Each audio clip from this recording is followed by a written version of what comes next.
जय माता दी। राधे राधे। आइए सुनते हैं विभुवन संकष्टी चतुर्थी पर चौथ माता की यह कहानी। महीने की चौथ के व्रत के समय कहीं वह सुनी जाती है। इसके बाद गणेश जी की कहानी सुनी जाती है। एक नगर में एक बूढ़ी माँ रहती थी। वह अपने बेटे की सलामती के लिए 12 महीनों की चौथ का व्रत करती थी। हर चौथ को पसारी से थोड़ा सा गुड़ और घी लाकर 4 लड्डू बनाती, एक बेटे को देती, एक से पूजा करती, एक हथकार के लिए निकालती और एक चाह दुगने पर खुद खा लेती थी। एक बार उसका बेटा ताई से मिलने गया। ताई ने बैसाखी चौथ का व्रत रखा था। ताई से पूछा, माँ तो 12 चौथ करती है।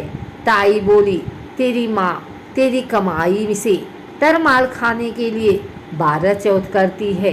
तू परदेश जाए तो वह एक भी चौथ नहीं करेगी। लड़के को लगा ताई सच कह रही है। घर आकर माँ से कहा, मैं परदेश जा रहा हूँ, यहाँ तू मेरी कमाई खाने पीने में ही उड़ा देती है। माँ ने समझाकर रोकना चाहा, पर बेटा नहीं माना। माँ ने उसे साथ ले जाने के लिए चौथ माता की आंखें दिए और कहा, मुसीबत में ये आंखें तेरी मदद करेंगे। वह आंखें लेकर रवाना हो गया। घूमते हुए एक नगर में पहुंचा। उसने देखा एक बूढ़ी माँ रोती जा रही थी और पुआ बनाते जा रही थी। उसने कारण पूछा तो बूढ़ी माँ ने कहा, बेटा इस नगर की पहाड़ी पर एक दैत्य रहता है। पहले वह नगर में आकर कई लोगों को खाने के लिए मार देता था। अब राजा हर घर से एक आदमी दैत्य के पास भेजता है और आज मेरे बेटे की बारी है, इसलिए रो रही हूँ और उसी के लिए पुए बना रही हूँ। वह बोला, तू पुए मुझे खिला दे, तेरे बेटे की जगह मैं चला जाता हूँ। बूढ़ी माँ ने खीर पुए उसे खिला दिए। खा पीकर वह सो गया। रात को राजा के सैनिक आए तो बूढ़ी माँ ने उसे भेज दिया। दैत्य के सामने पहुँचने पर उसने चौथ माता की आंखें दैत्य की तरह फेंक कर कहा, हे चौथ माता, यदि मेरी माँ मेरी सलामती के लिए व्रत करती है तो दैत्य का सिर कटकर गिर जाए। तुरंत दैत्य का सिर कट गया। लड़का वापस आ गया। राजा ने उपहार देकर विदा किया। चलते हुए एक दूसरे राजा के नगर में पहुंचा।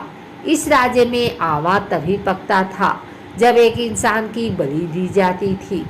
सिपाहियों ने उसे पकड़कर आवे में चुन दिया।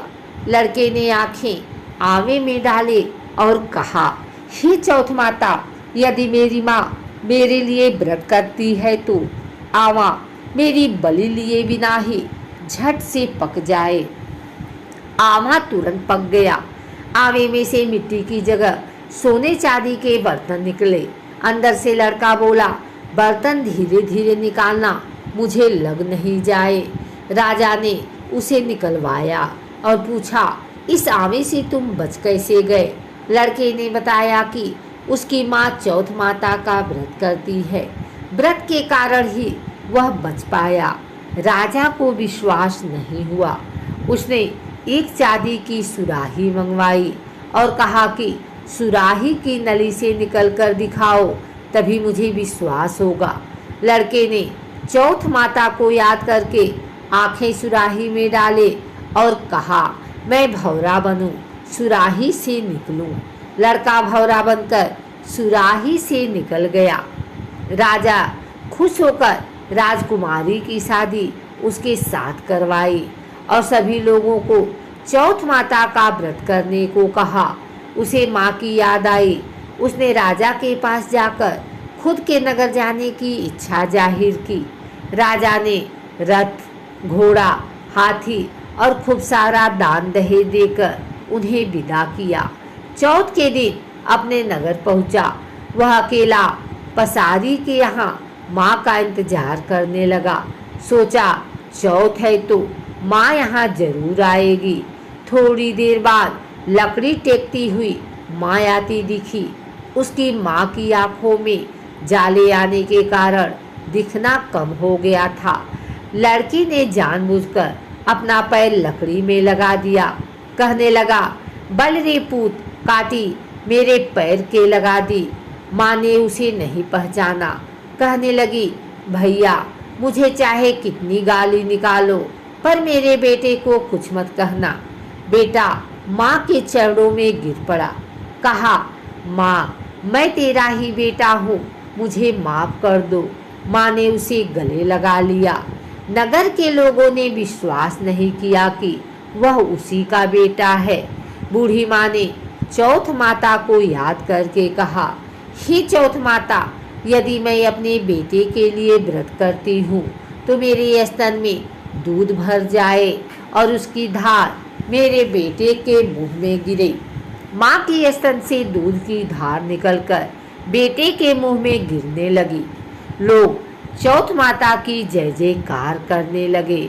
उसे नगर के सभी लोग चौथ माता का व्रत करने लगे।